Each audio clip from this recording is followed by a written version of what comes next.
আসসালামু আলাইকুম গাইস, আশা করি সবাই ভালো আছেন। জানেন এটা কি? সিলেটের টিকিট কাটতাম 5,500 টাকা, আজকে টিকিট কাটছি 11,500 টাকা। আজকে আপনার জুলাই 20 তারিখ। টিকিটে টিকিটের যে এত দাম, মানে বাংলাদেশে একটা হরতালের কারণে যে কোনো কারণে টিকিটের দামটা এভাবেই করে দিচ্ছে। শুধু আমি না, আজকে মানে যারা গাড়িতে না পারছে, আমরা প্রবাসীদের এত হয়রানি। আমি ডাইরেক্ট এমন সিলেক্ট কাউন্টারের ভিতরেও ঢুকতে দেয় নাই, বাইরে থেকে কিছু লোক ব্ল্যাকেও টিকিট বিক্রি করছে। তবে সবাইরে খারাপ বলবো না, এক ভাই আমাকে হেল্প করছে, টিকিটটা আমি পাইছি। কালকে আমার ইন্টারন্যাশনাল ফ্লাইট ছিল।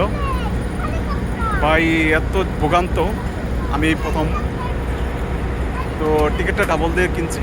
এত দুঃখ নাই, তবে টিকিট পাইছি আলহামদুলিল্লাহ।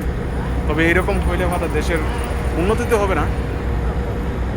ভোগান্ত মানুষের প্রচুর, এত ভোগান্ত।